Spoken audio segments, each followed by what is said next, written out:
You can destroy entire planets and nobody's going to come after you with the environmental impact statement. You can do whatever you like as a prose writer, and it costs nothing.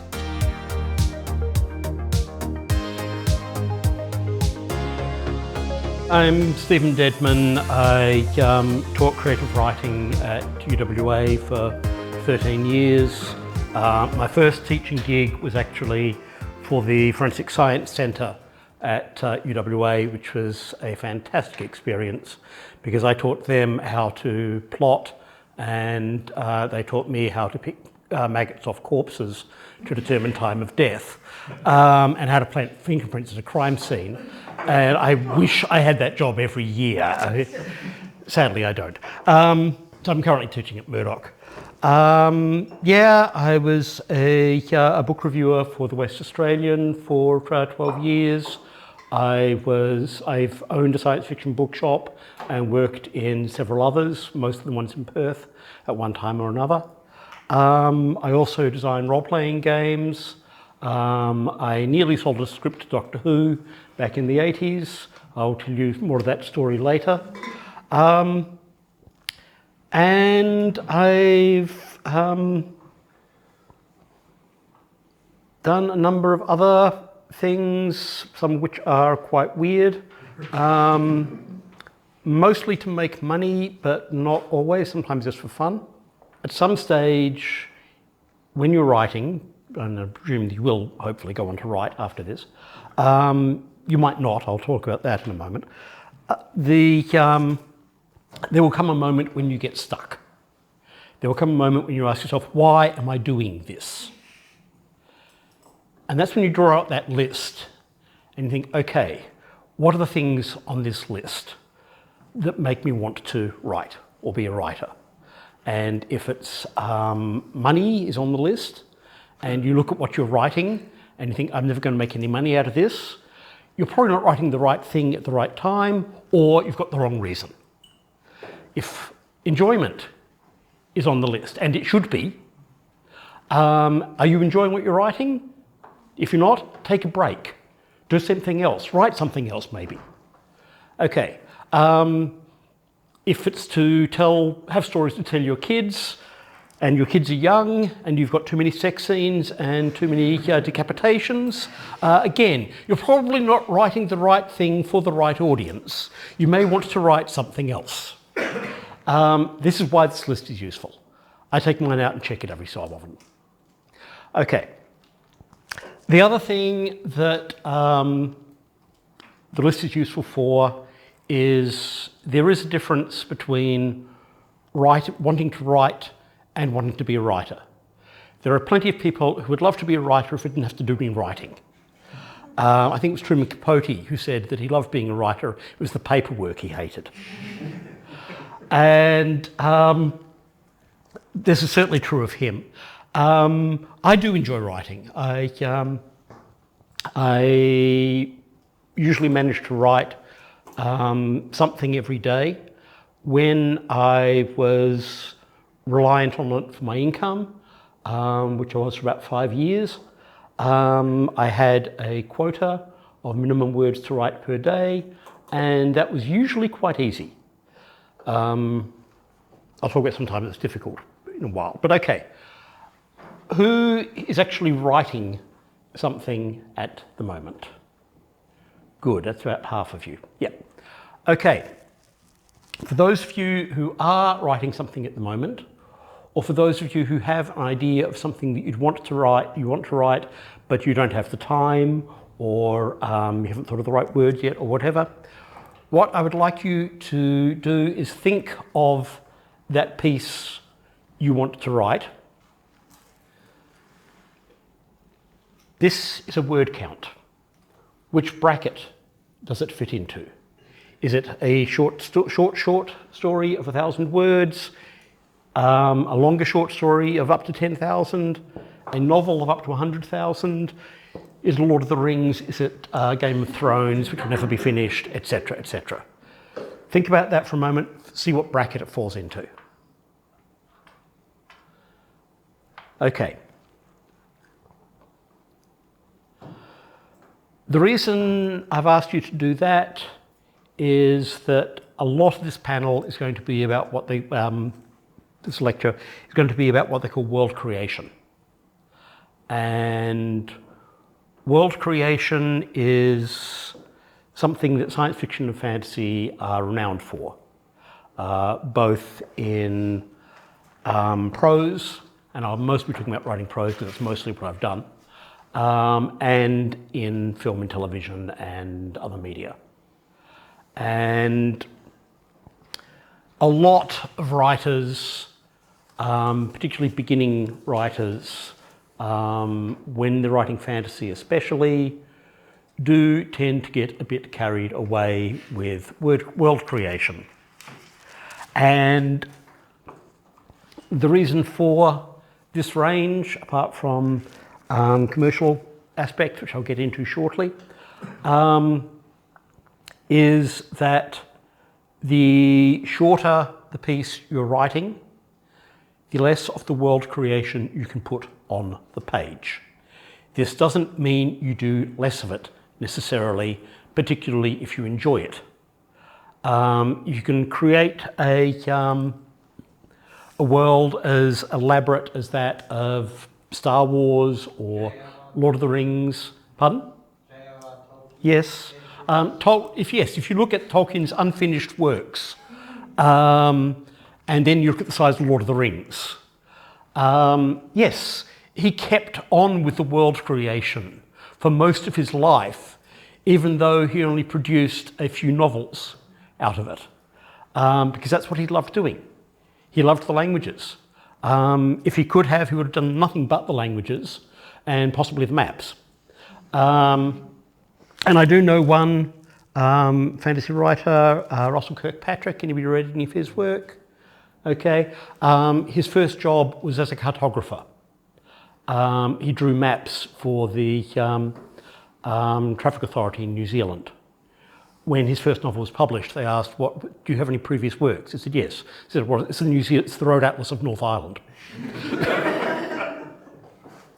He's one of those fantasy writers who starts by drawing the map.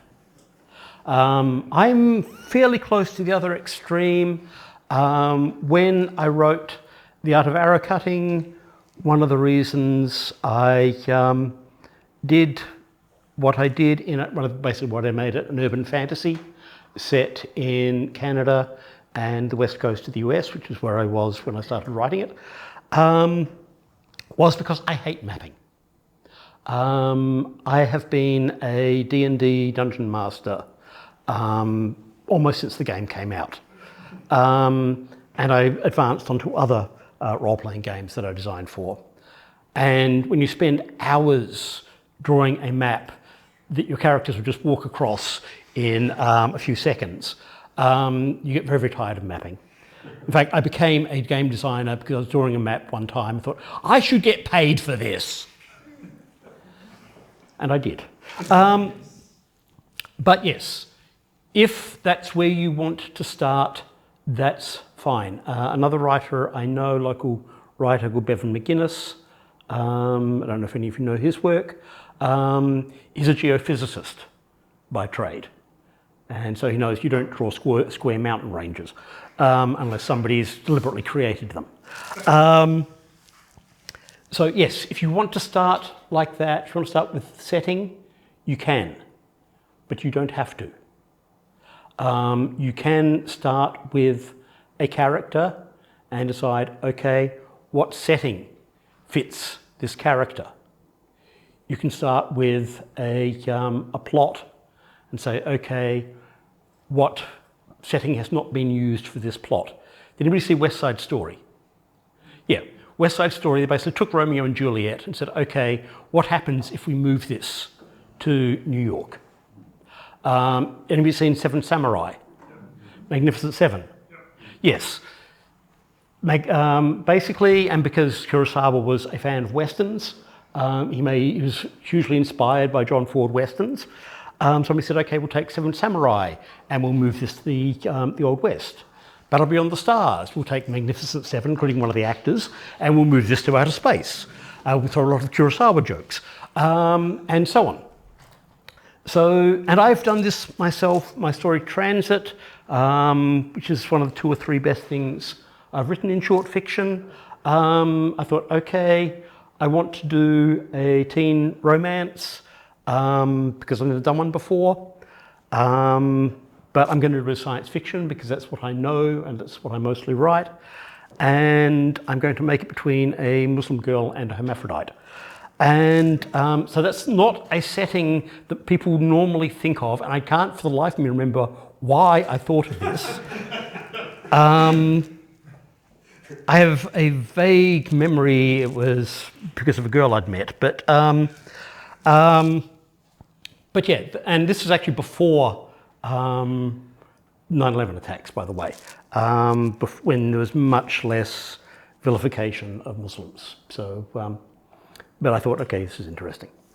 Okay, you don't have to start with a setting, you don't have to start with a character, you can start with a title. Agatha Christie's novel, Why Didn't They Ask Evans? The title just came to her, and she thought, right, okay, now who the hell is Evans? And what didn't they ask him? The Hunting of the Snark by Lewis Carroll started because the last line occurred to him, and he pretty much had to write it backwards. Watership Down started because Richard Adams had 2 bored kids in the back of his car and was trying to tell them a story to shut them up. And so I thought, right, fine, we're passing through all this English countryside. Oh, there's a rabbit. Okay, right, fine, I'll write a story about rabbits going across the English countryside. Story ideas can come from anywhere. People ask me, where do the ideas come from? The ideas are the easy part. The thing is to get enough of them and fit them together in a way that works. And that can be the difficult part. But okay, getting back to world creation and story length. There are 2 basic elements to world creation that factor into story length. And this comes down to not just how much world you want to create, but more importantly, how much of it you want to put on the page. And it's how long is the story going to be in terms of time? How much space is it going to cover in terms of the characters having to move?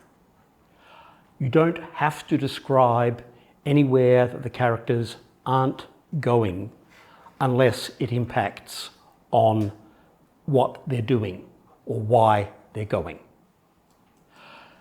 Someone, and I have no idea who this was, once said that every science fiction and fantasy story, and in fact most adventure stories, fall into one of 2 categories. Someone goes on a journey, or a stranger comes to town. And so that's the rule of setting. How much do you need? Has anyone read the Witches series by Terry Pratchett? Yeah. There are characters in that who know basically nothing about the world outside their village. You can do this, and you can make it work if the village is interesting, if the people in the village, or in the animals in the village as well, in this case, are interesting. One of the first stories, in fact, I think it was the first story I sold to an American market, is set entirely in the cockpit of a spaceship, and the character is waiting for the target to come into sight, and hearing reports from his fellow soldiers, fellow pilots, as this guy goes out of range. And this actually came out of playing a video game, but it was a video game of space combat with realistic physics. And it was basically, yes, how fast can you do a turn using ordinary propulsion engines. And right, fine, so this guy goes past 3 other pilots who can't get into range before he finally meets this guy. And for a story of that length, setting it in that one small space was fine. The amount of historic detail that I had to go into was limited to this guy's, and this guy's had most of his memory removed of the time before he was in this spacecraft. He's a cyborg, he's basically been sewn into the spacecraft. You don't have to use a lot of setting if you're doing something in first person. So this is a trick, again, going back to story length. If you're writing a short piece, first person is often easier. If you're writing a long piece, first person is often a hell of a lot more difficult.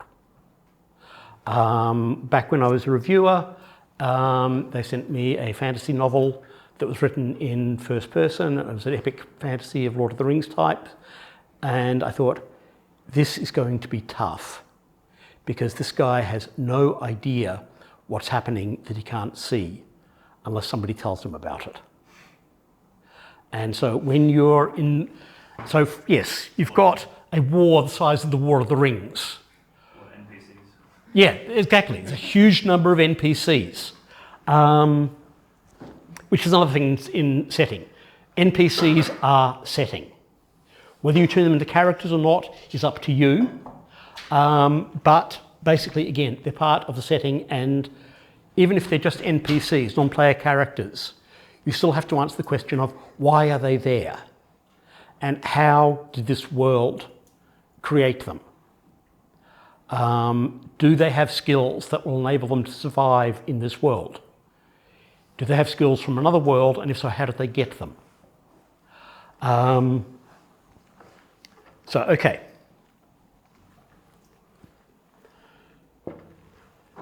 Short story, you're usually much better off setting it in a familiar setting. You can do whatever twists you want, but you've got to be careful with them because, say, for example, you're writing a vampire story and you've changed the rules of vampires. Anybody read or watch The Strain? Yeah. Again, he changes the rules of vampires. You've got to explain this if you're going to do this. Again, this adds to the length of the story. Okay, fine. One of the first rules that that works for prose, that is not going to work for screenplay or anything else, is if you write beautifully, you can get away with a lot of setting and not very much action. If you don't write beautifully, you'd better have a lot of characterization, a lot of action, probably a lot of jokes. But yeah, there are pieces of descriptive writing which have almost no plot, and they're wonderful and people love them, but at the other extreme, there are a lot of people who only want something that is fast-paced and plottish. The name Matthew Riley immediately comes to mind. So, how big to make your setting? How much work do you have to put into your setting? Here we come into a rule that was formulated by Joe Straczynski when he was writing Babylon 5.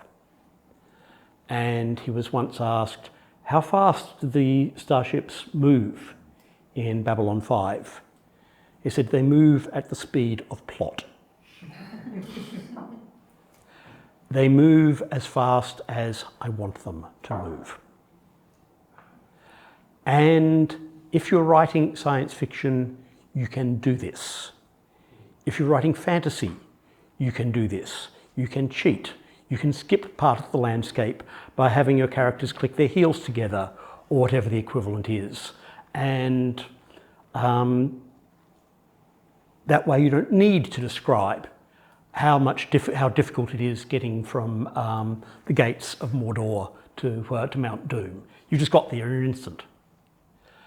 The important thing about getting from one place to another in a story is the speed of movement and how much they see.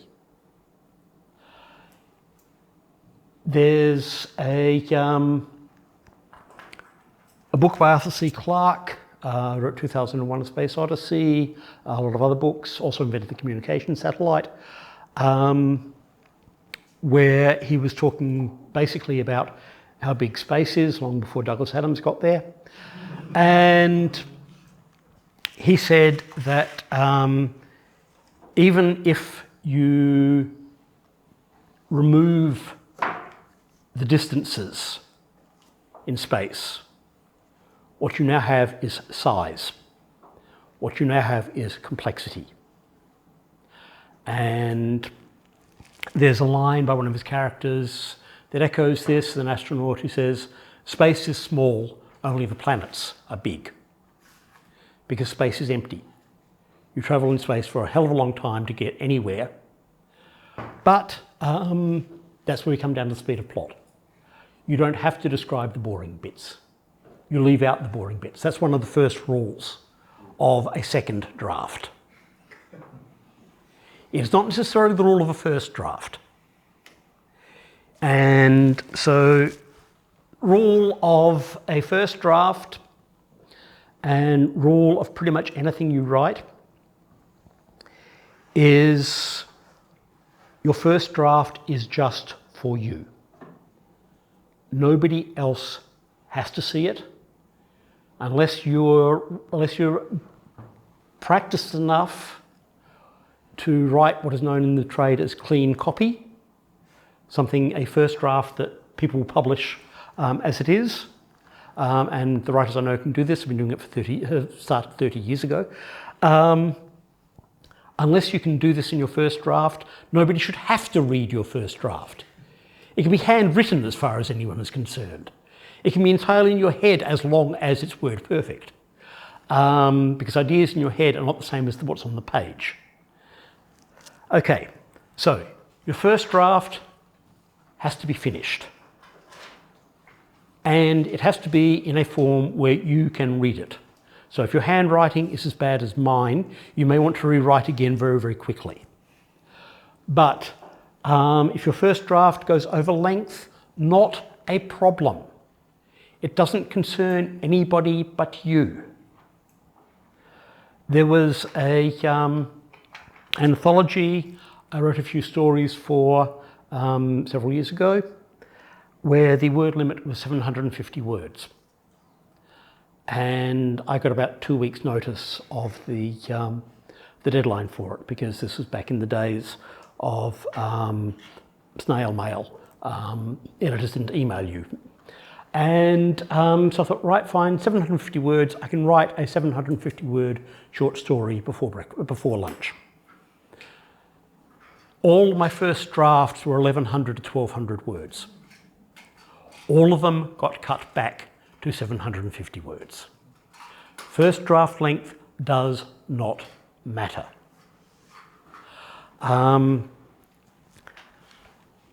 Somewhat weird example, friend of mine who mainly writes for children and young adults. He'd like to write for adults, but this depends on a publisher for them, but has been very successful as a children's writer. When he gets writer's block, his way of writing something that he knows will never be published because it's a first draft is he takes whatever characters are on the page that he's just been writing, and they have sex. Regardless of gender, regardless in some cases of species, but it makes words come out of him. And he then deletes those sections and goes on with the plot. When I was editing a collection of erotica, I asked if he had kept any of these. He said, no, you're never ever seeing them, but okay. But okay. Getting back to world creation, the thing to remember is there are two important factors to any story in terms of plot and setting. And who has read Fellowship of the Ring, first book of Lord of the Rings? Most of you, good. Who has seen the film? Okay. There is a scene in the film where Gandalf comes back to Bag End and tells Frodo, the Nazgul are after you. It's taken me, I'm not going to specify how long, to find out this information, but you better get the hell out of here very quickly. Those of you who read the book, do you remember how long this takes in the book? Gandalf is gone for something like 17 years doing a library search. Those of you who remember the time before the internet could believe this. And he comes back to Bag End and says, yeah, leave, but don't arouse any suspicion, take about 6 months to do it. And in the film, Peter Jackson and the screenwriters looked at this and said, no way is anyone going to believe this now. They believed it when Tolkien wrote it, because that was the speed of travel and that was the speed of communication. And in some worlds, they're the same thing. In some worlds that you create, they don't have to be the same thing. We're used to them being the same thing.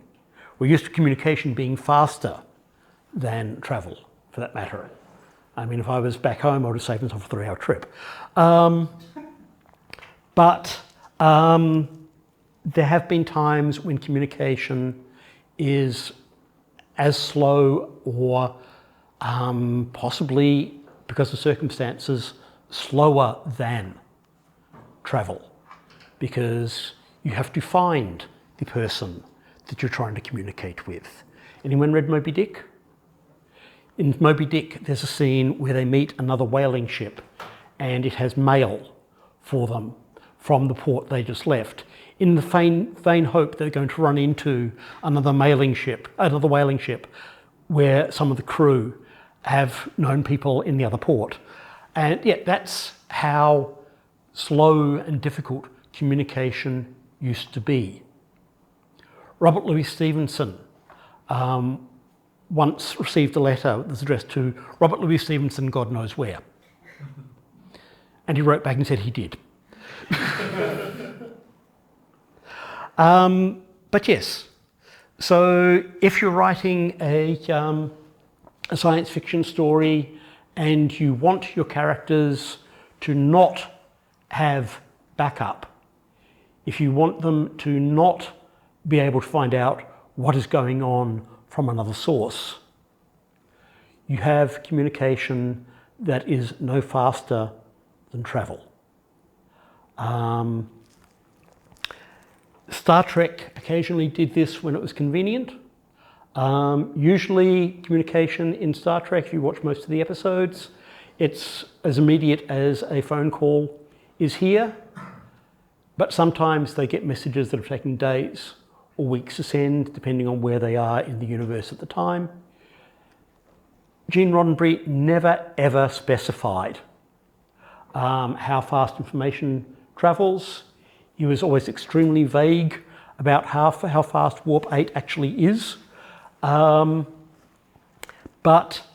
he made it work because people watching Star Trek never ever questioned it. This, for those of you who are interested in writing for film or TV rather than prose, is something you can take advantage of much, much more easily than people writing novels, because novel readers tend to stop and think and maybe even fact check things in the way that film watchers or television watchers don't. This may be changing a bit because of the way we watch film and TV now. But for the most part, no, it used to be that you watched film or TV, and you were trapped there until it was over. You could not pause. You could not go back and fact check anything you'd seen in the scene before.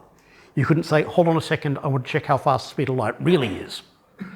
Now you can. I remember watching The Gangs of New York and thinking, hold on, that character doesn't belong in that era. And stopping and going to Wikipedia and saying, yes, I was right. He's not going to be born for another 50 years. Up to that point, I'd loved the movie. It was fantastic. But most people don't do this. You can also get away with it much more in a short story than you can in a novel, because one of the things that defines a short story is people tend to read them in one sitting. I can't remember, actually I can remember, the last time I read a novel in one sitting. It was a very short novel.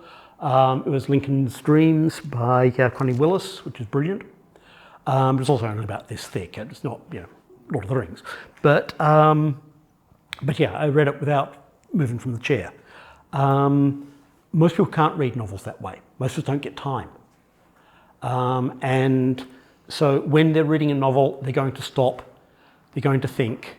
If you haven't fooled them, they're going to find the weakness in your story. Getting back to creating your setting,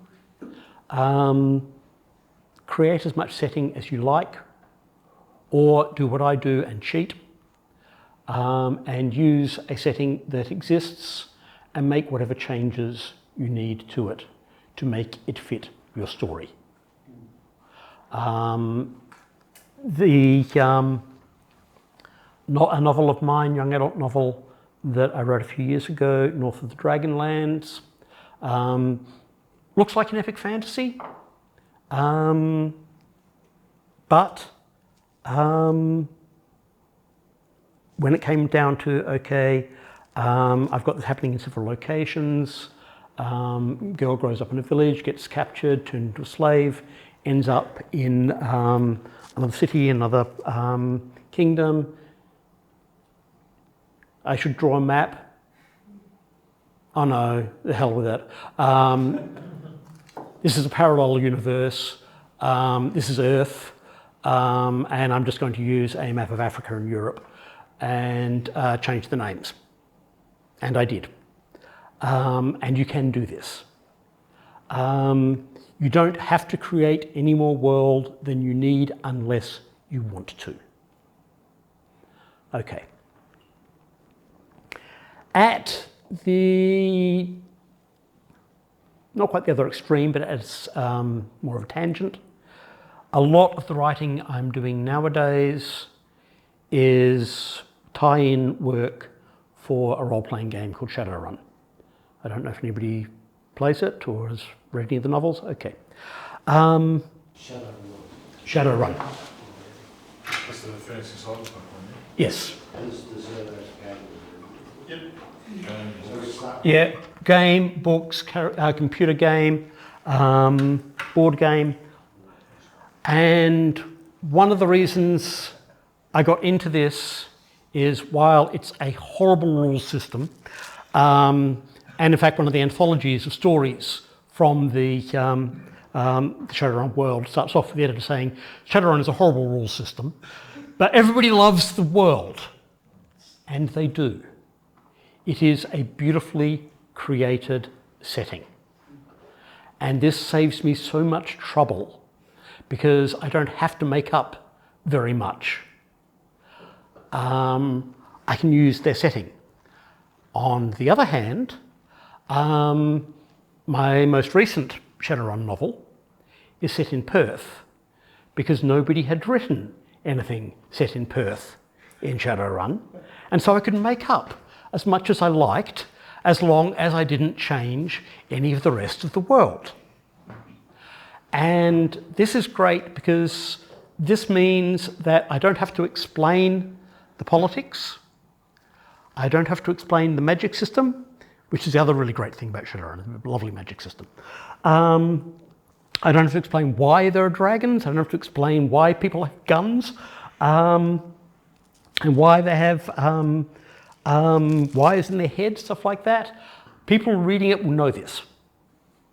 I have this advantage. It's like writing fanfic, except that I get paid. Does anybody here write fanfic? Yeah, that's fine. When I was editing the erotica collection, somebody sent in a story that was I think a Voyager fanfic, but I have never watched Voyager. I didn't recognise the names. I thought, right, fine, it's a holodeck story, fine. The idea of virtual reality sex is not something that Star Trek invented. I didn't have to know it was fanfic. Somebody told me after we published it was fanfic. Right, fine, no problem. You can get paid for fanfic under very unusual circumstances. Stephen Moffat, who wrote Doctor Who for several seasons, maintains that he's a fanfic writer. He just writes fanfic for Doctor Who, he writes fanfic for Sherlock Holmes, he writes fanfic for Dracula. Some of these properties are out of copyright, he can write whatever the hell he likes, and some of them are licensed, but they give him the license to write them. You don't get to be Stephen Moffat by just starting out tomorrow and going up to the people at Doctor Who and saying, hi, I'd like to write Doctor Who fanfic, and no. Anybody want to hear my Doctor Who writing experience? Yes, Yep, fine. Okay, back in the 1980s, for those of you who can remember back that far, I was reading a book about the production of Doctor Who, particularly about one episode, and it pointed out they had a policy at this time that every season they would get a script from a new writer because they just kept reusing the same writers. Usually with good results, not always.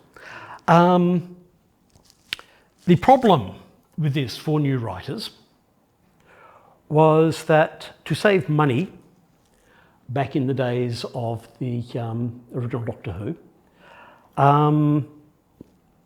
writers got to keep the copyright on their monsters. So Terry Nation owned the Daleks. Kip Pedler and Jerry Davis, I think, owned the Cybermen.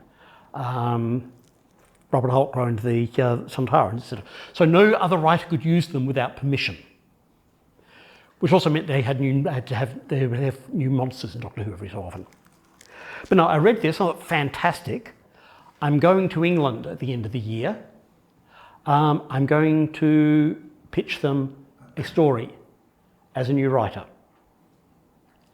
And they liked the synopsis, they liked the first episode, and then I rang back and said, we've just had our budget cut.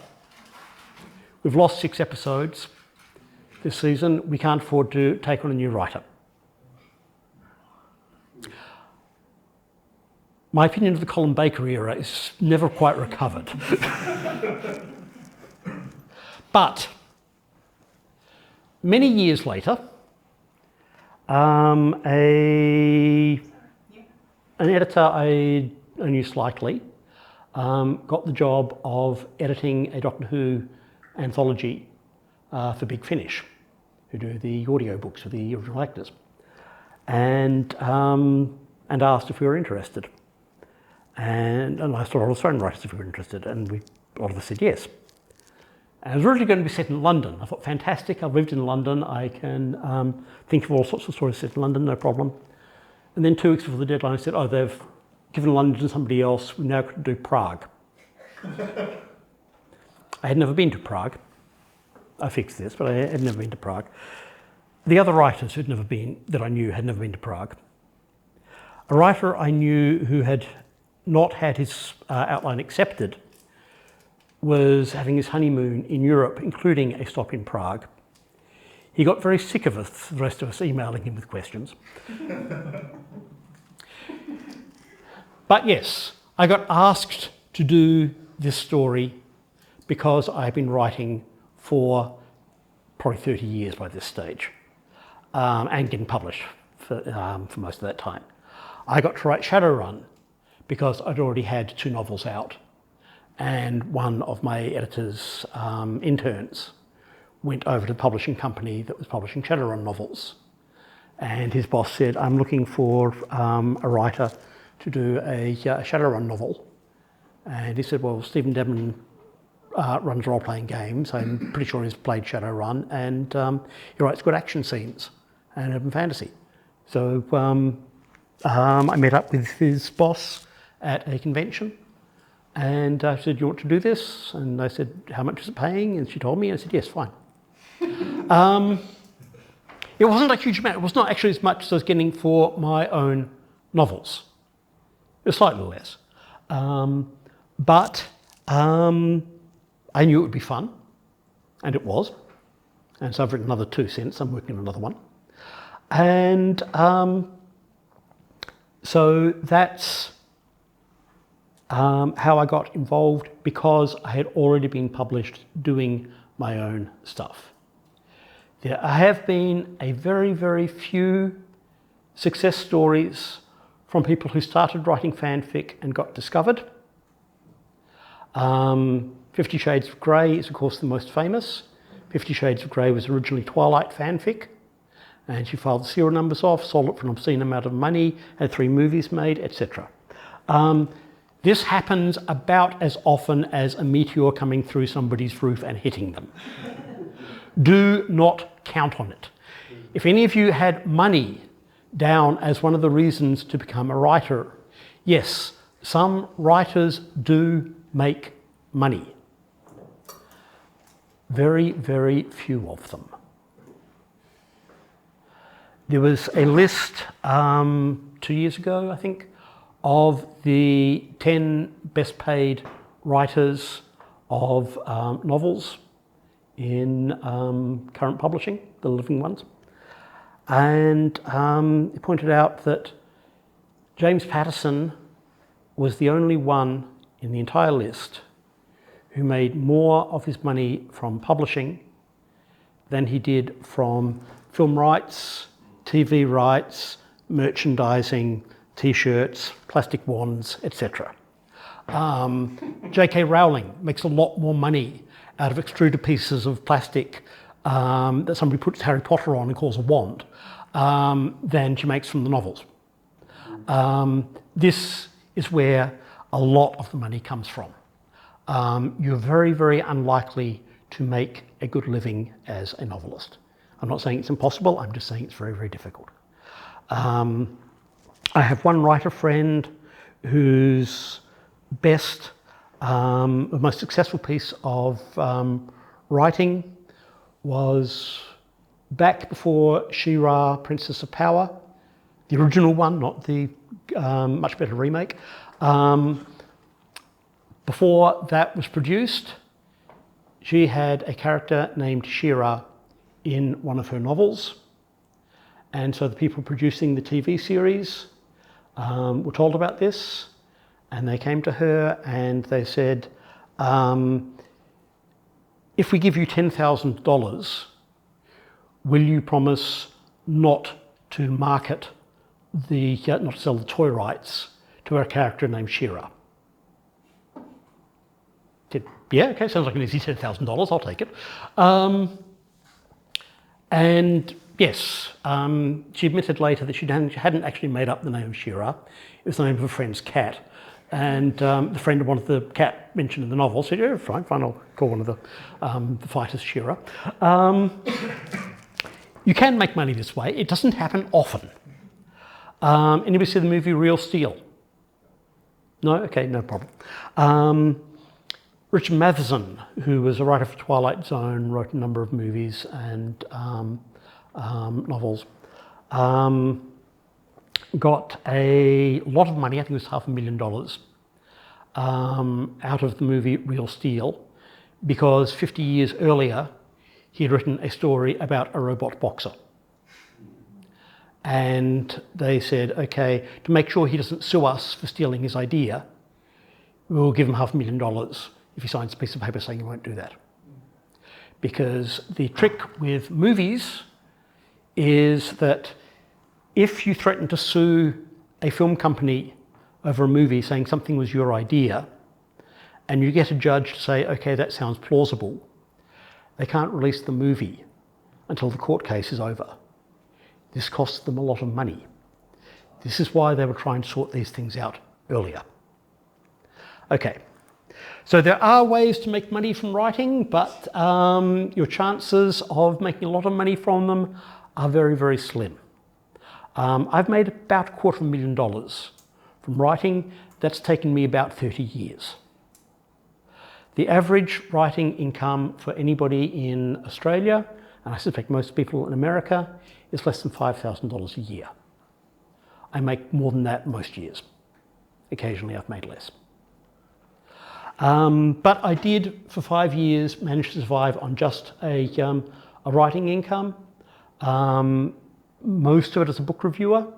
Back in the days when a book review would pay as much as I was paying for a fortnight's mortgage. By the time I finished that gig, a book review paid as much as 2.5 days' rent. So people like Greg Bear, for example, is quite popular. Yes. His income wouldn't have been great from the books. No. No, Greg Bear wrote a, now I've gone blank on whether it was Star Trek or Star Wars novel. Pardon? Beyond Eternity. Yeah. No, I know his real books. Oh, right. But he had to write a, I think it was a Star Wars novel, because the publisher said, if you don't, we're not going to publish you anymore. The market at times is that tight. It is a very, very difficult market to break into. Sorry? He, Foundation. Oh, Foundation. Yeah, he, Greg Benford and David Brin each wrote a book in the Foundation trilogy. Yeah. So sometimes they will ask you to write a book set in somebody else's universe. Every so often there are anthologies of stories set in somebody else's universe. H.P. Lovecraft, they bring one out every few years. There was a Roger Zelazny recently. This does happen. But the way to start is almost always by writing your own stuff and getting it out there. So if you want money, that basically means publication. And if you want to be published, that means people are going to read your work. And if you don't like the idea of people reading your work because you might get feedback from them. No, I had no idea this was a problem for anyone until I started teaching creative writing. Because, fine, I've been writing since I was in primary school, for that matter. And sure, I've had negative feedback on my work, but I had positive feedback as well. It never worried me. I had students in class who loved writing, but after one semester realised they did not want to ever hear anybody talk about their writing ever again. So they were never going to show it to anybody ever again. There is a way around this. It's called a pen name, a pseudonym. Yeah, if you can't stand bad reviews, if you can't stand people slinging off at you at the internet, then okay, maybe you don't publish. This doesn't mean you don't write. You can still write if you want to. There are other reasons to write other than publication. But that's up to you. Personally, I prefer publication. I get paid. How hard is that process? Because I mean, part of the process is getting negative feedback on what you've written, or is that not the case? How long is the process? Okay. It does vary enormously. If you write short fiction, the chance that you'll get any feedback at all is almost negligible. Almost nobody reviews short fiction. Short fiction writers rarely, if ever, get any fan mail. I have gotten some. I keep it in a file because I'm very, very happy with it. But it's very, very rare. Friends may occasionally come up to you and tell you that they liked it. Other people may occasionally come up and tell you they hated it, but that's beside the point. It does happen. But mainly, no, I've gotten friends who, if they don't like a story, they'll shut up. That's why they're friends. But But that said, back when I started selling stories, I had just started dating a young woman, and we made an agreement that the sooner I got paid for a story and the more I got paid for a story, the sooner and more often I could take her out to our favourite Japanese restaurant, which meant she became a very, very good critic of my work.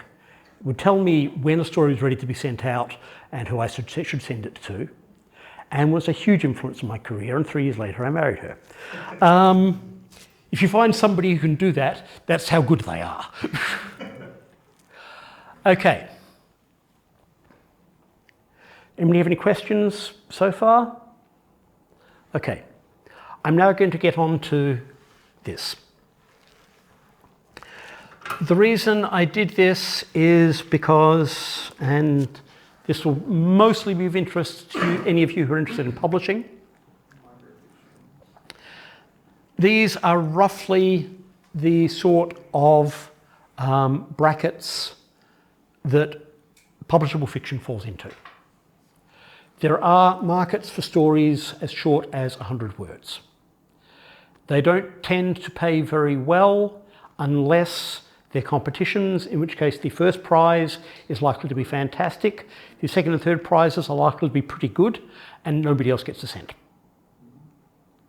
And there have been some amazing stories as short as 6 words. Wired magazine occasionally publishes 6-word short stories. The most famous is For Sale, Baby Shoes Never Worn. But there have been several others, mostly published by Wired, and some of my favourites.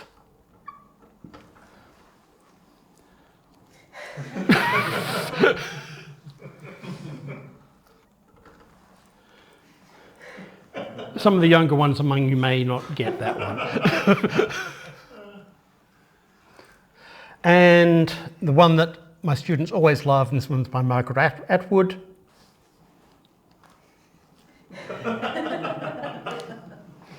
I've had students say I lived that one. Okay, so you can occasionally sell a story as short as 6 words. The shortest story, science fiction story that's ever been sold was just the letter F. The title was much longer. It was Report Cards of Planet Earth. If any of you have read the Vukosigan series by Alois McMaster-Bujold, I recommend them.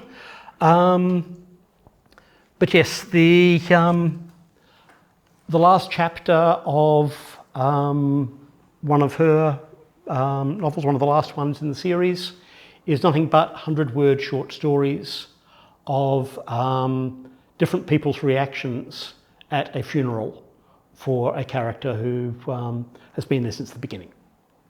So yeah, 50-word short stories, again, usually competitions, usually first prize is good, usually you don't get anything else. But still, if they're fun, do them. Okay. 101 to 1,000, there are quite a few markets for those. Usually it's a flat fee, about $20, $25. They're treated pretty much the same as poetry. But you can find markets for them, if that's what you like writing. And at different times, that may be what you like writing. And there have been stories of mine which I wrote because I just had to get the idea out of my head, which came in at 1,000, 2,000 words. I thought, I'll never ever sell this. And then a few weeks later, I got an email from a web magazine, back in the days when web magazines were a rarity. And they said, we need a story of about 2,000 words that's weird. Do you have anything? Try this. Yeah, we'll take it. Thank you. Got anything next month? Yeah, no problem. Have this. You can do it. Here is where you start falling into problems. Literary magazines usually have a word limit of about 2,000, 2,500, 3,000. Unless you're already famous, you're not likely to sell anything longer than that. Science fiction magazines is usually 7,000. 10,000 is pushing it.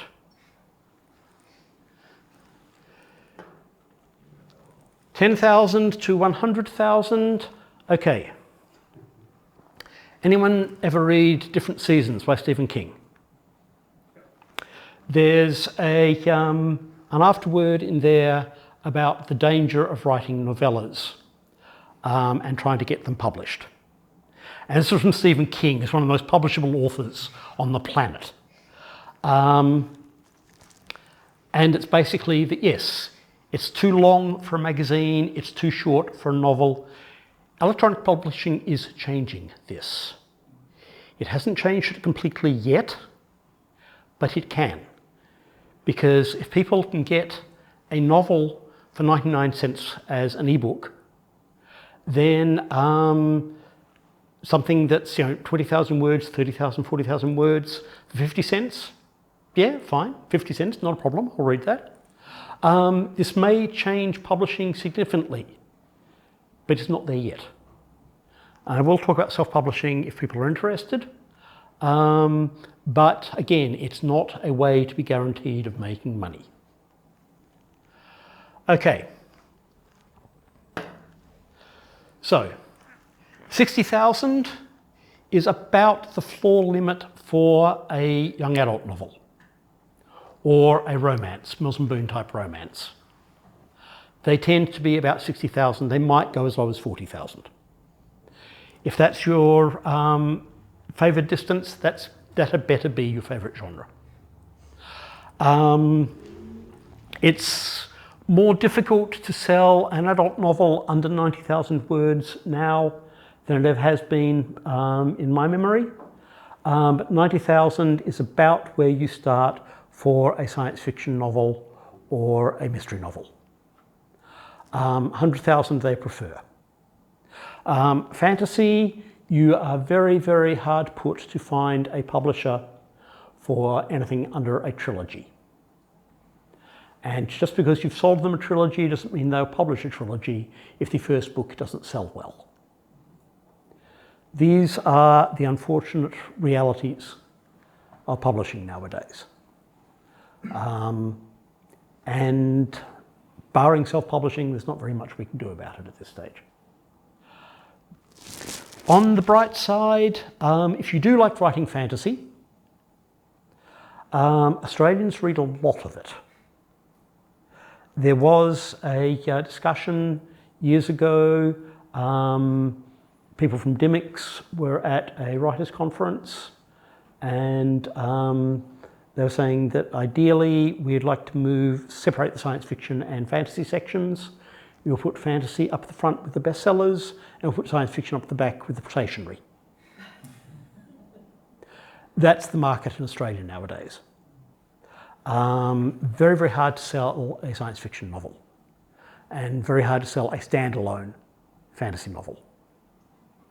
But the reason you're able to sell any at all is mainly down to one person named Stephanie Smith, who had a brilliant idea. Because what had happened previously was that occasionally Australian publishers, or some of the Australian arms of overseas publishers, would say, okay, let's try and publish some Australian science fiction or Australian fantasy, and it never sold very well. And this personally inconvenienced me, because one of those companies had the distribution rights to a novel I had published in America, and they said, no, Australian fantasy doesn't sell, and to prove Australian fantasy doesn't sell, we won't sell any. We'll sell a sequel, because it's his third book. Right, fantastic, thank you. Stephanie Smith's stroke of genius was to ask around the office, do any of you read science fiction or fantasy? And nobody did. She said, right, okay. And she walked a few blocks to a bookshop called Galaxy, which was a specialist science fiction and fantasy bookshop, and asked the staff there, do any of you read science fiction and fantasy? Because they all said, yes, yeah, absolutely, definitely, that's why we're here. So, right, how would you like a job as first reader for a science fiction and fantasy publisher? And they said, yes, please. And so Stephanie Smith became the editor of Voyager, which later went on to publish things like Game of Thrones.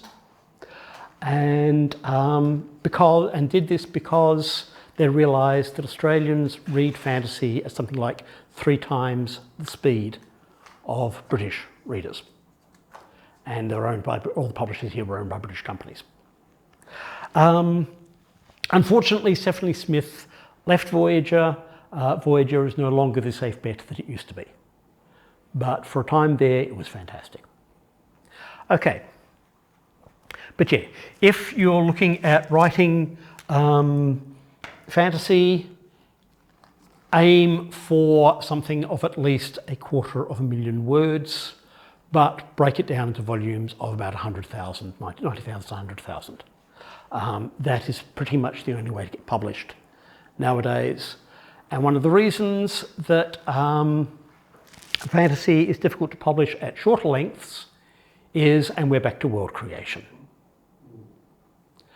And so unless you've got a world that people know, the Dungeons and Dragons world, what Terry Pratchett calls the consensual fantasy universe, Discworld, and you have the rights to set a story there, it is very, very hard because you've got to describe everything and you're writing for people who love description. Okay.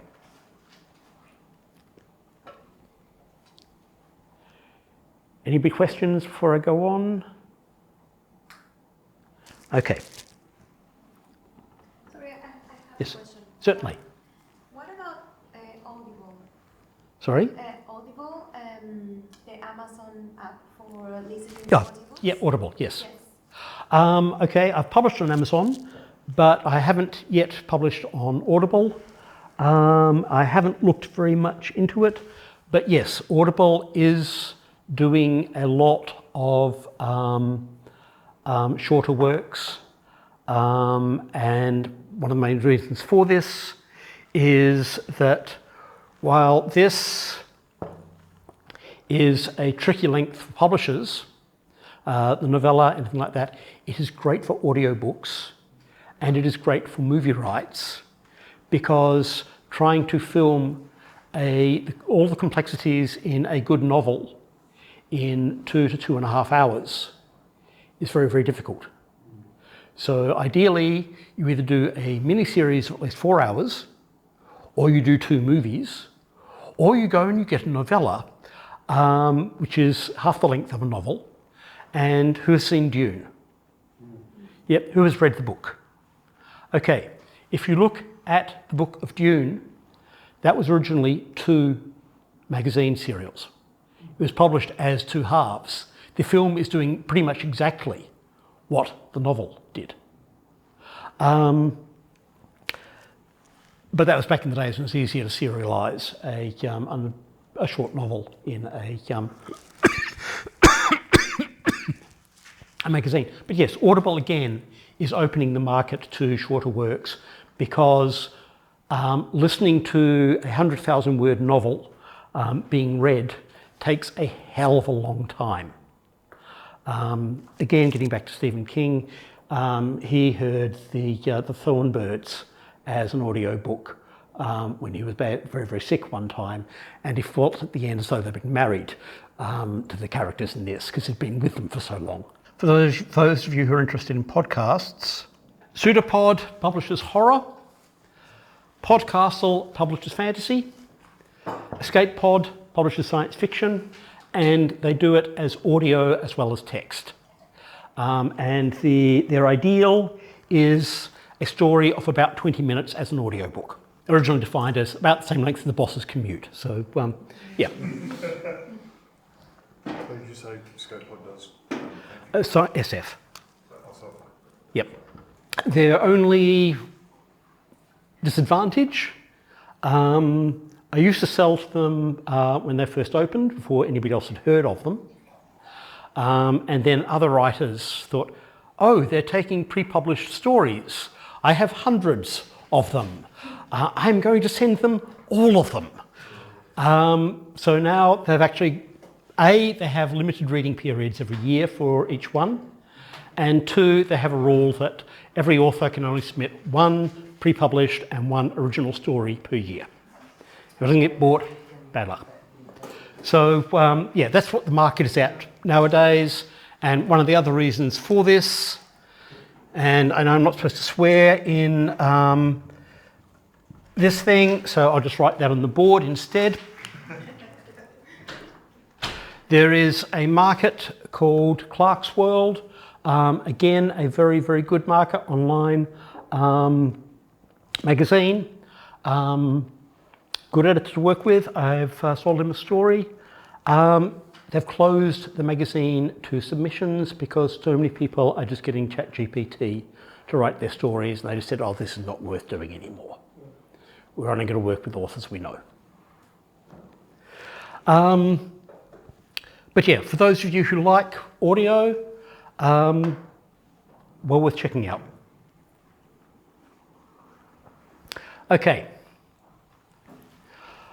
I'm going to talk a bit about writing for film and TV, and where it's different from writing prose. And most of this is disadvantage. For one thing, it's harder to break into. But the great thing about writing prose, particularly if it's fantasy or science fiction, is as a writer, you have an unlimited budget.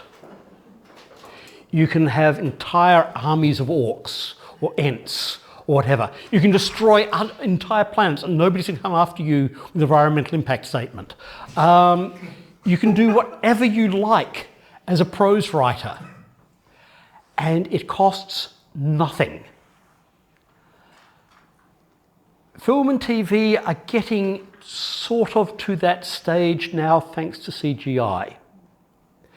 Woody Allen used to make a joke about emptying out the Great Lakes, filling them with gin and 1/10 vermouth, dumping in 1,000 tons of olives and stirring it with a helicopter and making the world's greatest martini and saying, and now try doing that in a movie. Nowadays you could. There's a line in one of William Goldman's books about screenwriting where he talks about if somebody had sent him a screenplay that started with 100 camels stampeding through Manhattan, he would immediately have rejected it because there is no way in those days you could have 100 camels stampeding through Manhattan. Now it would be easy. I know students at Murdoch who could probably do that in a couple of days. What film and TV can't do is he wanted to kiss her but didn't. The film and TV are very, very bad at getting inside somebody's head. You can have dream sequences, fantasy sequences, and then you flash back to what really happened. You can do things like this. You can have voiceovers, and that's why the first Dune movie is almost unwatchable. There are ways around it, but it's not what film and TV are good at. The other thing that film and TV are not good at, and again, this is slowly changing, but not very much, is one of the things in science fiction that you have to deal with if you're trying to be remotely realistic, is that most of the universe, you can't just walk outside without a spacesuit. And the gravity is not always going to be what you're used to.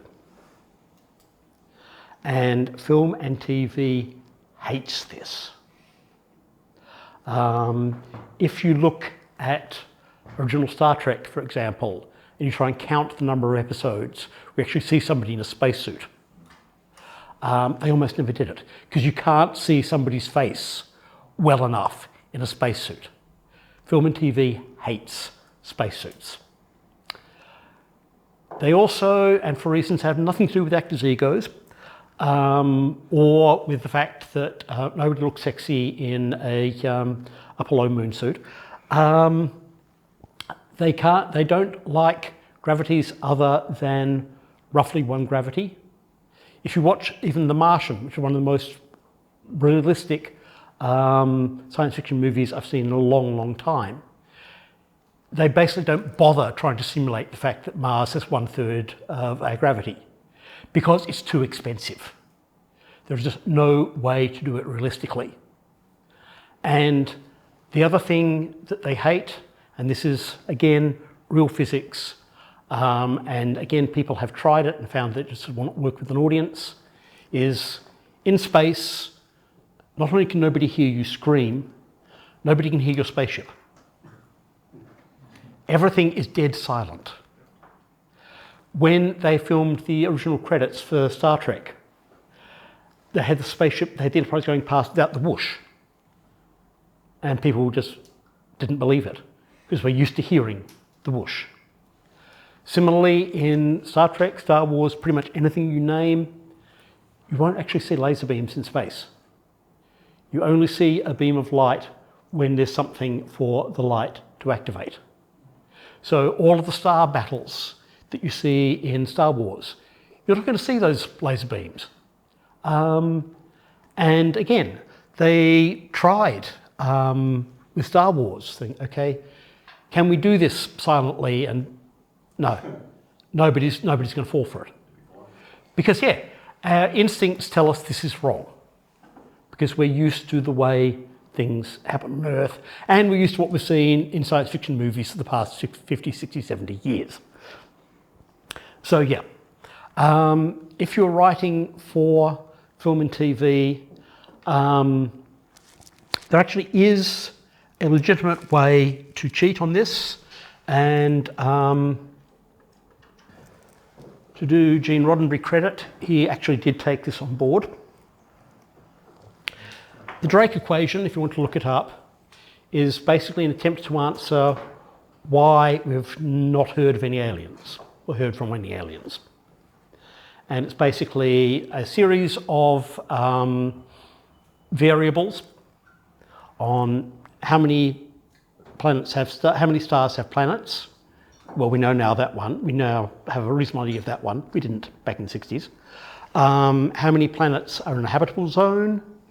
How many of the planets in a habitable zone can actually support life? How many life forms will develop intelligence? How many intelligence will develop technology, etc. We don't have the answers to most of those. But Roddenberry took the early part of this mostly and said, okay, we can't afford to do different gravities. We can't afford to have actors in spacesuits all the time. We're going to ignore every planet that is not habitable by humans who don't need breathing gear. And he said, okay, then he sat down and worked out how fast does your spaceship need to be before you can ignore 90-something percent of the planets in the universe and all of the empty space. And that's how he came up with Warp 8. But at least he did it honestly. Whereas other shows like Lost in Space, Space 1999, is just basically, right, fine, we find a planet and it has a breathable atmosphere and it looks like Southern California. Or it looks like a studio set. And we accepted it. As I said, you find it much, much more difficult to get away with this in prose writing, because readers tend to know that, okay, the universe isn't like this, but on the other hand, you don't have to spend anything on getting planets of half a gravity or 2 gravities or whatever. Getting back to my own story, Transit, I said, it's a Romeo and Juliet story, and I had to figure out, okay, why is this woman on Hajj? Why is this woman on this planet? Okay, because she's waiting for another spaceship. Why is she waiting for another spaceship? Because the way that the jump gates work, you can't just go from her planet to Earth. You have to wait for basically a launch window to open. And so yes, I was able to get her stuck on the planet for a few months. You can do this in science fiction. Again, it comes down to how fast do you want travel to be. In science fiction and fantasy, you can make this up yourself. As Straczynski said, speed of plot. We don't have a realistic answer, you make something up. The trick is to be consistent about it. Or if you're going to be inconsistent, hope nobody notices, which in most cases they won't. Okay. You need sci-fi that be based on science facting principles, is that what you're saying? It helps. It helps. People who read predominantly science fiction tend to have a better knowledge of the facts of science than most people, and they will know if you're cheating. On the other hand, film audiences will go and see something like Moonfall or The Core. They may know it's a lie, but it's entertaining while it's on the screen, and you don't think about it. But I enjoyed that. yeah, no, fair enough. Yeah, no, I've enjoyed a few Roland Emmerich films. They're stupid, but I enjoy them. Yeah, but who saw The Matrix, the original? I'm not going to ask anybody to see the sequels. I was once at a science fiction conference where the guy who'd written the Encyclopedia of Cyberpunk stood up and said, I'd like to make an errata for the Encyclopedia of Cyberpunk. It said, I was looking forward to the Matrix sequels. This is no longer true. But no, in the Matrix, when they say that, okay, we need these humans as batteries, I nearly walked out of the cinema. I thought, I was really enjoying this film, but that is the stupidest thing I have heard in years. Apparently, the original idea was, no, we need the processing power of their brains. And the studio executive said, no, that's too complicated, people won't accept that. That's the difference between a science fiction audience and the general audience. And as I said, basically, you accept the parameters of the world. As I said, I write for Shadowrun. People who read Shadowrun have to accept that you can have magic and cyberpunk in the same universe. The explanation for it is a bit complicated, convoluted, and pretty much unbelievable, but it's fun. But one of the other things they had to do was when Shadowrun came out, and they set it 50 years in the future, with no expectation that it would still be around in 20 years, much less 50. If you go back and look at some of the Shadowrun source books now, they say that their world diverged from ours sometime in the 1980s. And that's why in Shadowrun there was no 9/11, there was no Iraq War, none of these things. It's a completely different history. Because to accept that, you have to accept the history that goes with it. And once again, we're getting back to setting, because you have to ask, where did these characters come from? How do they fit in this world? How do they make a living? How do they eat? And this can cause enormous complications if your readers are a bit skeptical of anything, because I don't know anybody who said, I'm not going to watch Lord of the Rings because they've got tobacco and potatoes, and this is completely unrealistic. We just accept that Tolkien created a world that did not have an America, but nonetheless had potatoes and tobacco. Historic writers have run into the same sort of problem. Lindsay Davis wrote the Falco series, and she used to use the word corn for grain because the Romans used corn for any type of grain, wheat, barley, whatever. And she had to change it in the later books because all the American readers said, hold on, corn came from America. Now, the corn, you know, came from America. There have been stuff called corn for a long, long time, but I'm going to have to change this because nobody's going to believe it. And it's not unique to her, because if you've read any of the Asterix books did the same thing. Because if you weren't American, this is part of your education. Okay. Another thing that science fiction, TV and film does that is hard to accept in a written story is when you have the transporter in Star Trek. The transporter came about because the model for their shuttle wasn't ready on time. And I thought, okay, we've got to get them down to the planet. How the hell are we going to do this? So they invented the transporter. And a lot of the stories out of that, since that, came out of the transporter. The problem with the transporter as a concept is when you have a transporter with no receiver at the other end, you can destroy entire civilizations just by transporting a nuke into the middle of their city.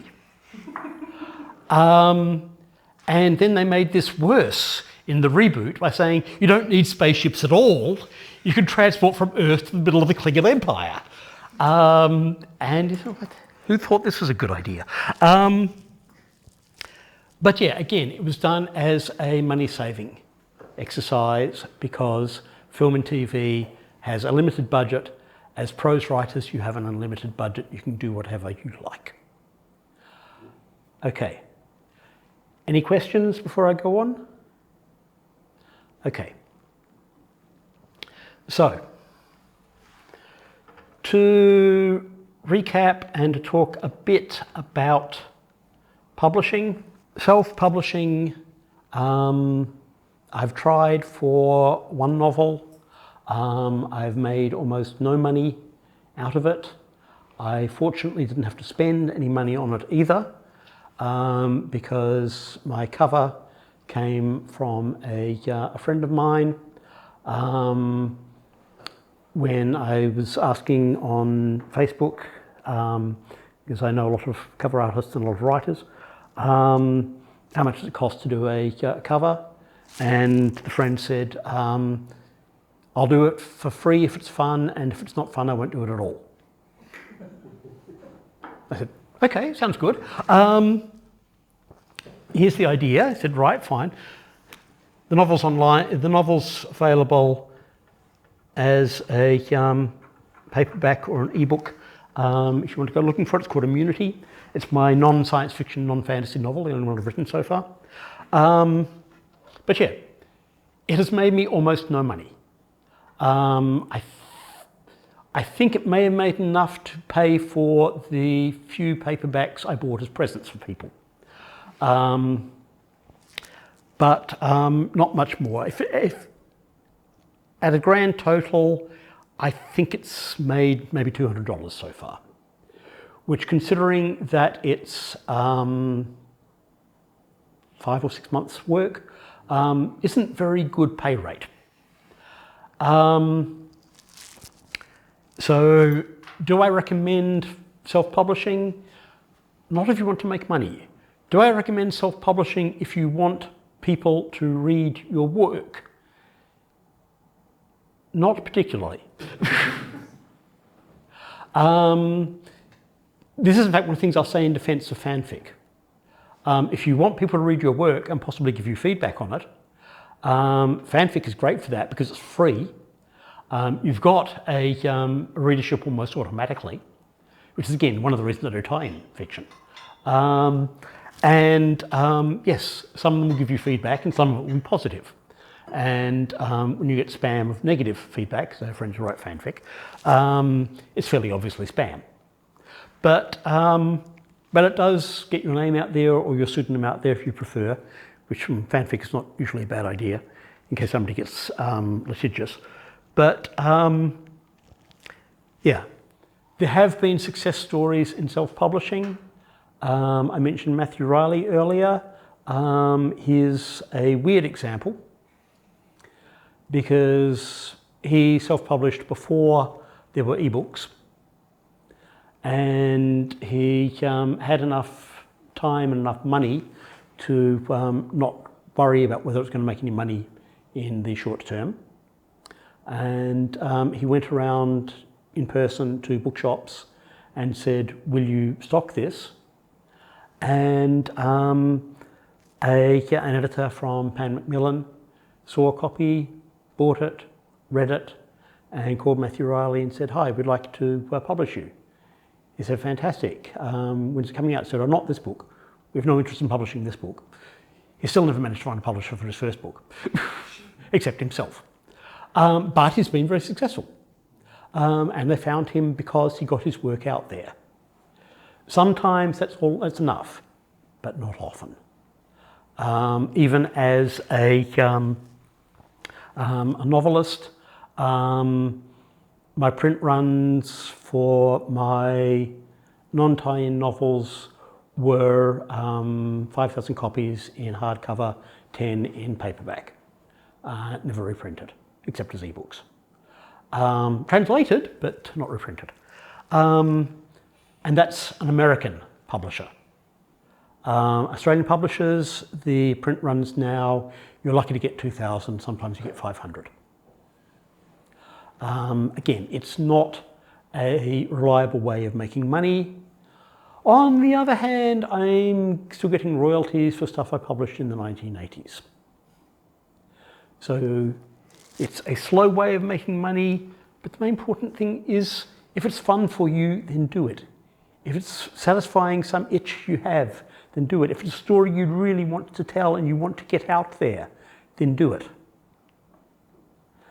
And that's why I asked you to start this off by writing a list of reasons why you want to write or why you want to be a writer.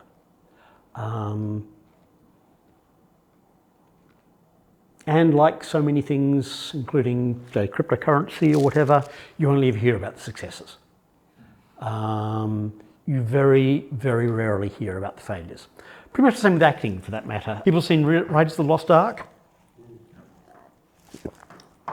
The guy who plays Tot, the interrogator, scarf of Orion print on his hand. He had actually just given up acting 2 months before he got the call to do that. He became an agent and thought, I'll get 10% of other actors. But he got lucky. Do not devalue luck. Luck, basically for a writer, means your story hits the right desk at the right time when nobody else has beaten you to it. And there is no way of anticipating this. And here again, I'm getting back to why you write your own stuff, not somebody else's. Because if you think, okay, vampire novels are very successful at the moment. I'm going to write a vampire novel. That vampire novel that's very successful at the moment was written 2, 3, 5 years ago.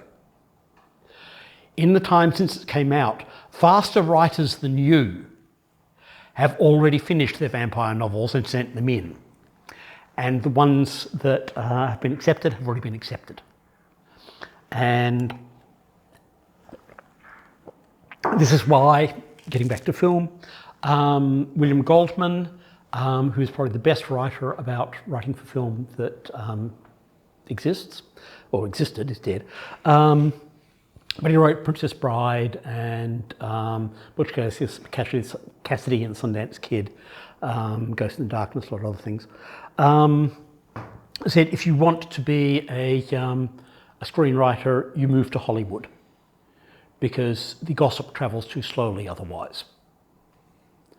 If you live in New York, which he did most of his life because he preferred it, by the time you hear what movie is successful, it's too late to do anything about it.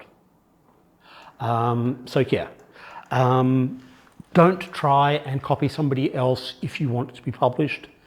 Copy somebody else because it's fun.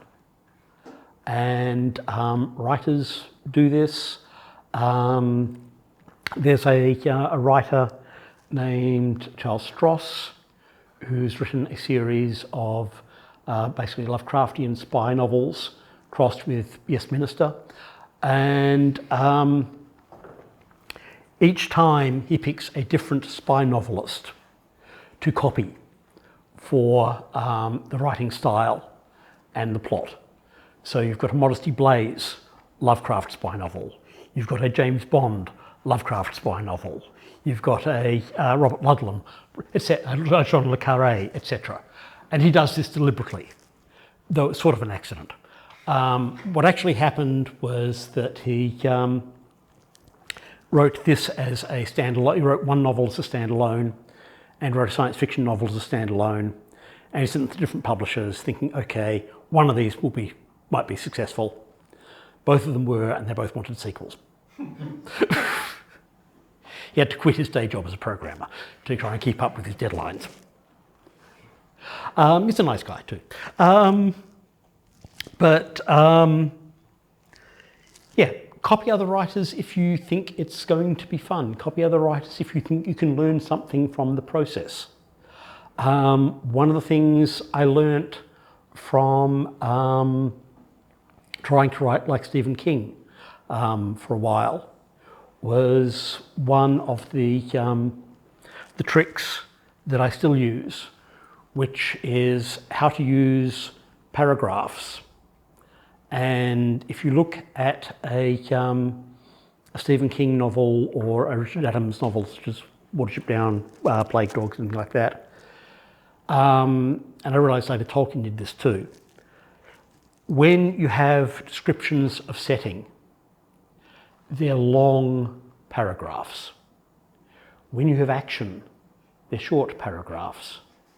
And one reviewer said you can read a Stephen King novel just reading the first and last line of every paragraph, and you'll miss the characterization, you'll miss the setting, you'll miss the economics, but you will know the plot perfectly, because that was a trick that consciously or unconsciously he mastered. I thought, right, fine. So I learnt that from trying to write like Stephen King, and I still try and construct my paragraphs that way.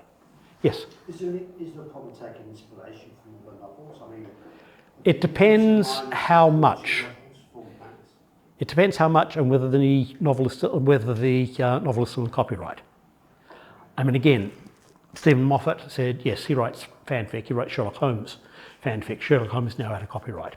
The estate clawed and screamed like Disney to keep it in copyright, but no, it's now out of copyright. You can get away with it if you're careful and don't do too much of it. Kim Newman did a novel,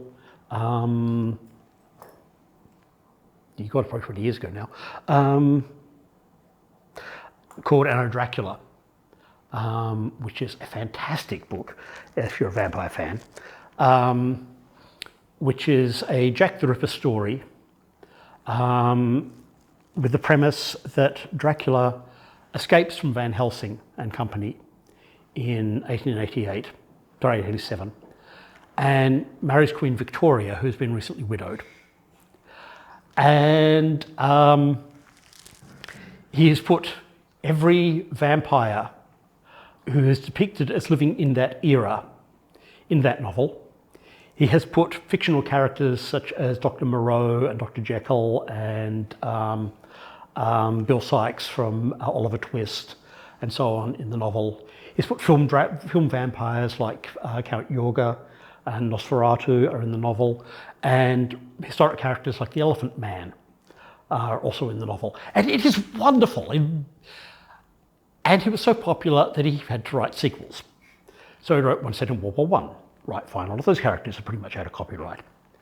And he's just kept going. So for his 1959 one, yes, you can recognise Hamish Bond, and you can recognise Morticia Adams, and so on, but they're minor characters in there, so he's not going to get sued over them.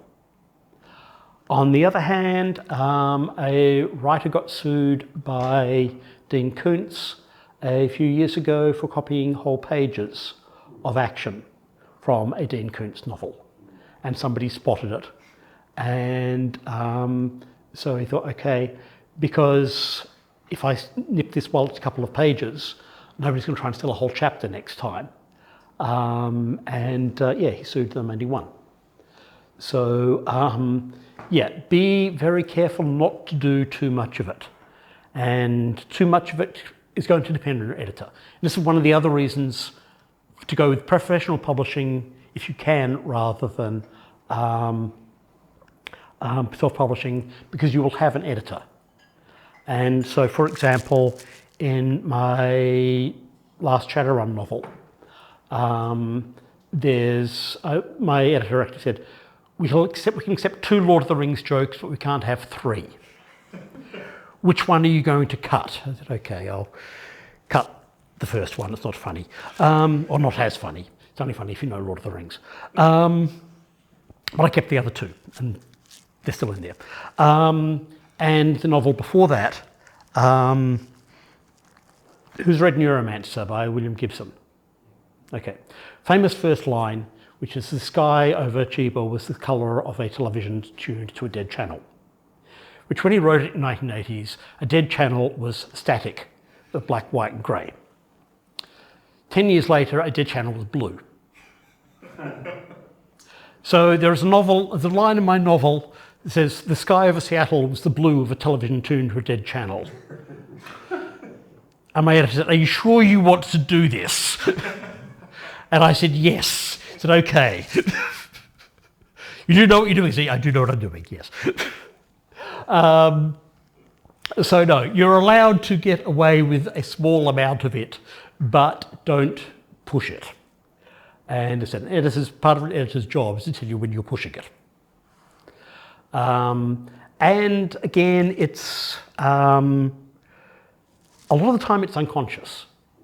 And so for a couple of examples, the Stephen King novel The Running Man was made into a film which bears no resemblance to it.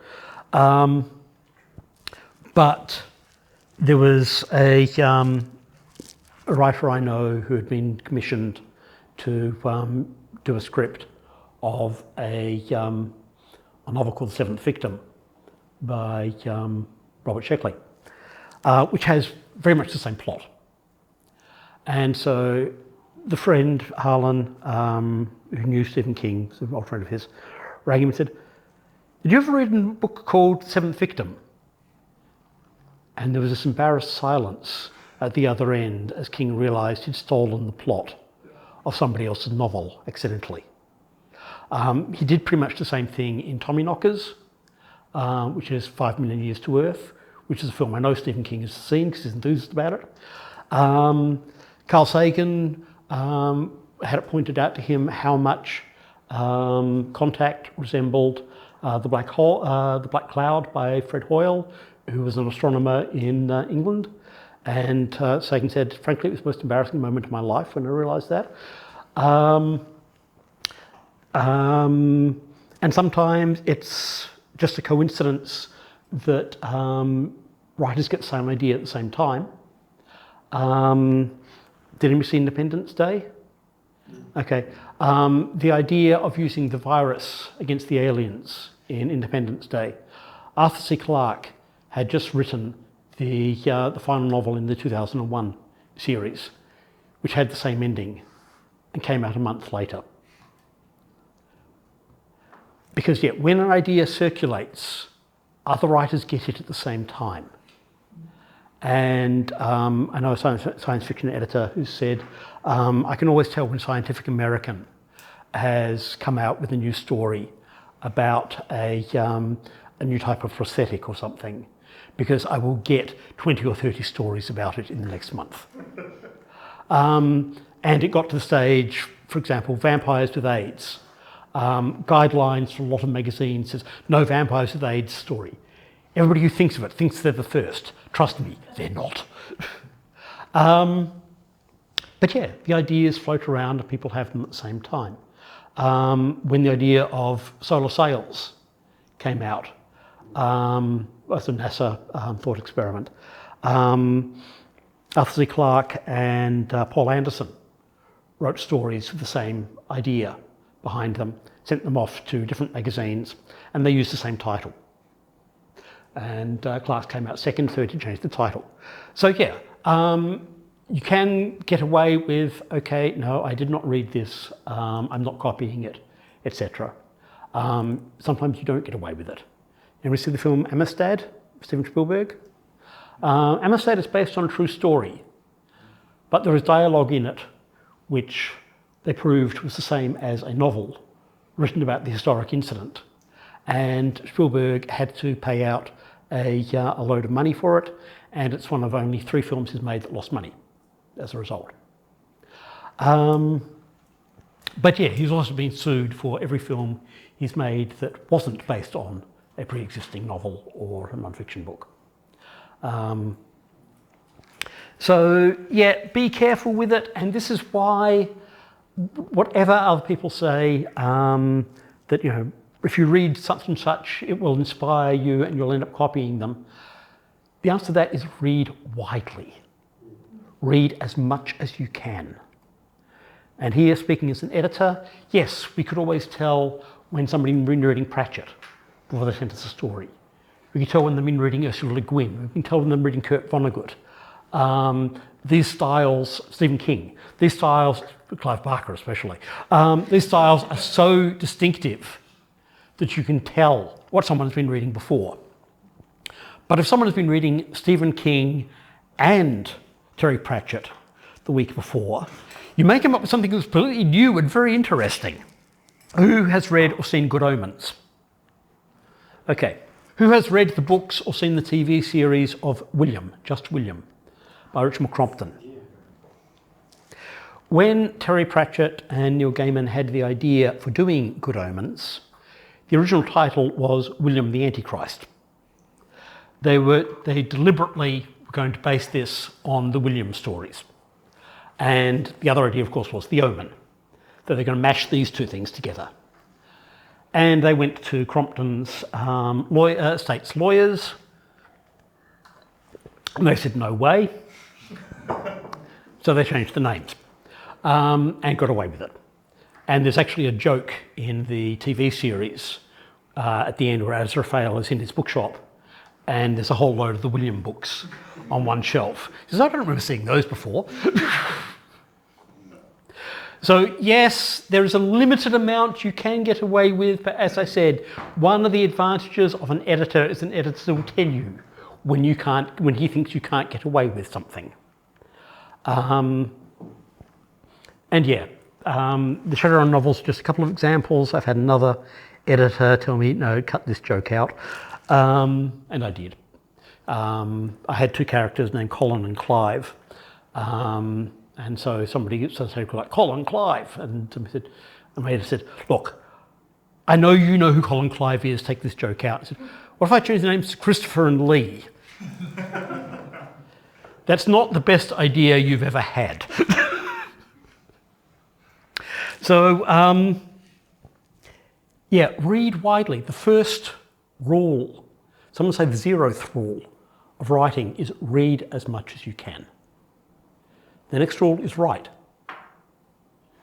If you want to get published, the next rule is finish what you, actually, even if you don't want to get published, the next rule is finish what you write.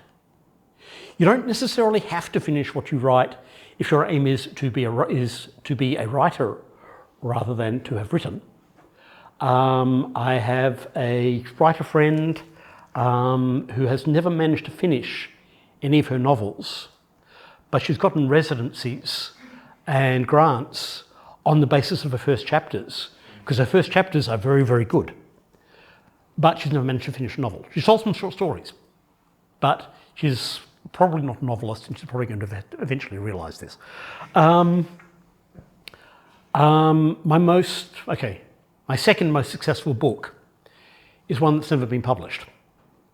I went to a pitch session at Perth Writers Festival one year, and I was the last person to pitch, and the publisher who was running it emailed me 2 days later and said, okay, where's the novel? I said, I haven't written it yet, that was just a pitch. I said, well, hurry up and write it because I want to read it. And I said, I don't have time to write it just yet, I can't afford to, I've got a real job. And then I thought, okay, so I applied for an Arts Council grant and got her to write me a letter saying, yes, we want to publish this novel. And so I got $22,000 for a book I've never written. Correction, I have written it. I've revised it several times as well. And no publisher has bought it. Because it's too Australian, I can't sell it outside Australia, and there aren't enough publishers in Australia anymore. But no, that's my second most successful book. It's my most successful novel. My most successful book, is a book about Yathic that I wrote for kids about 25 years ago now. And the reason that is successful is that it was published by Scholastic, who sell to school libraries. And has anybody heard of educational lending right? Right. Educational lending right sends me money every year because I still have copies of this book in school libraries. I have a friend I mentioned earlier who writes for children and young adults. He is, I think it's possible just to look at his face. He looks like a grumpy bastard. He's not always. But if you ever want to see him smile, just mention educational lending right and he will grin from ear to ear because he has something like I think 16 books in the school library system in Australia. They actually had to put a cap on that of $50,000 a year because of John Marsden. Because John Marsden had so many books in school libraries in Australia, they're paying him a fortune. He didn't have to write anymore. They thought this is actually going against what the thing is for, because we want writers to keep writing, so we're going to cap this. So it was 50,000, I don't know what it is now. Oh, by the way, one of the best pieces of advice on writing for poets that I ever got, I got from John Marsden when he was at a Perth Writers Festival. And he said he'd always wanted to be a professionally published poet, and he'd never managed to sell a poem to a professionally paying magazine. So I thought, if I put one of my poems in one of my novels, and my editor doesn't make me take it out, and the book is published, I can then say I'm a professionally published poet. And I thought that's a brilliant idea, so I did that in my next novel as well, so it's still in there. Okay, I hope this has been helpful. The main thing I try to teach people when I do a writer's workshop is I want them to go away and think about, do they want to write? What do they want to write? How much do they want to write? Because I've certainly had people come out of my class and think, okay, I might write one story, one poem a year. That's fine. No problem. If that's what they want to write, fine. And if they're writing for somebody other than themselves, who are they writing for? And so getting back to yes, I may have too many decapitations in this scene for a kid story. Though not necessarily if you've read a lot of kids' stories.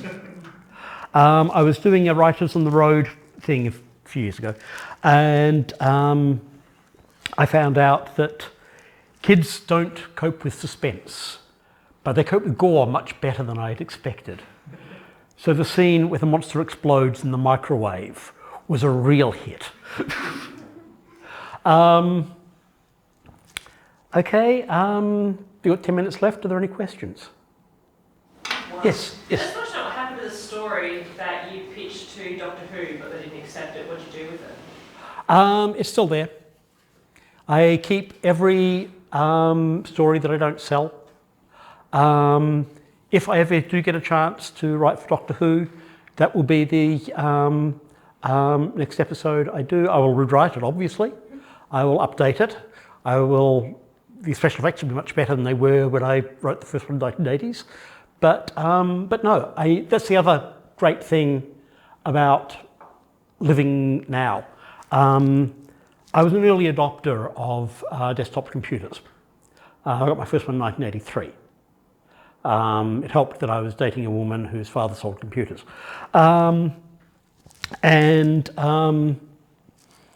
So once we got past the stage where everything had to be stored on a floppy disk, and that I could carry my everything that I've written since I got my first computer, I can put on a thumb drive now because capacity is so good. I presume people have heard of Moore's Law? Yeah. I never have to throw away anything. When I write a novel and there are scenes that I cut, or there are scenes that my editor tells me to cut, I will save those as another file in case I want those for the sequel. Don't throw anything out anymore. You don't have to. It's so easy to store it and keep a backup. You never know when you might want it. So yeah, and so yes, the Doctor Who script, the first episode is still in my desk drawer. The synopsis is on my desk drawer, and there's a copy on my hard drive. But yes, conversely, back, as I said, in the 80s, when everything was on 5-inch discs, a publisher of mine folded, or so I'd thought, and then 20 years later they discovered publishing online, much cheaper than bringing out books. And they said, do you still have some of that stuff from the 1980s that we liked so much? No, I've destroyed it all. It was all on 5-inch drives. Anybody's got a 5-inch floppy drive anymore? So yeah, don't throw stuff out. You never know when you're likely to want it. Okay, any more questions? What's the, oh sorry. I just was curious about your book in this one. Yep, this is my most recent short story collection of 3. It's mostly science fiction. There is some fantasy, there's some stuff that's just weird, and there are a few horror stories in there because it's been about 10 years since my last horror story collection came out. I thought, okay, I may not get to write another one, so I'll just put them in there as well. And, but yeah, when I started planning that, I went through all of my science fiction short stories that had been published, and it came to well over 250,000 words, and I started looking through them, and I thought, right, fine, I'm not going to republish that one. That's not aged well enough. That is the disadvantage of science fiction. Science fiction becomes obsolete faster than any other genre. So I threw about half of them out, but the best ones are still in there. And so yes, I've got a couple of copies of that. That's $30 if you want to buy one, cash. Failing that, Stefan's Books in Murray Street in Perth has copies, and you can also buy it online. But yes, if you're after my stuff, obviously that's where you start. Okay, you had a question. Yeah, look, when you go to publishers or whatever, yes. what are some of the pitfalls that you look out for? There aren't very many pitfalls except disappointment. No, seriously. Most publishers now, if they're going to accept stuff that doesn't come through an agent, and getting an agent if you're not previously published is almost impossible, basically want to see a first chapter and a synopsis. And so one of the pitfalls is you have to write a synopsis, which is a horrible thing to have to do, but is sometimes useful. And send it off, and if you have not heard back from them within the specified time, which is usually 1 month, used to be 2 weeks, forget it, you're not going to buy it. But no, publishers do not rip you off in my experience. You may occasionally have to send them an email reminding them that they owe you money. But yeah, when I started, 2 of the stories in there I had sold to Asimov's science fiction magazine, which was at the time one of the best paying. And this is before email, and so I waited 6 months, heard nothing, and rang them. And they said, oh, we can't find it. So I sent it again, and they bought it. And this happened, the first 2 stories I ever sold them. Nowadays, publishers will accept an email after a month. I said, if you haven't heard, you didn't get a response to this, oh, right, sorry. Said, it used to be 6 months on a phone call. But no, publishers that I have dealt with have all been honourable. They've not always been reliable, but they have been honourable. There was a pitfall with one that I dealt with for my novel North of the Dragonlands, in that it was a family-run company and the couple divorced. So 80 copies of that book were published. I gave most of them away. So that can happen. And it certainly happened with anthologies and magazines. Most short fiction writers I know can tell you a story of the anthology or the magazine they sold a story to that then never came out. So yes, what's your killer story? Well, my killer story is such a killed a Pelion, story called Spin. No, there basically are no downsides to working with publishers except that you need a lot of patience.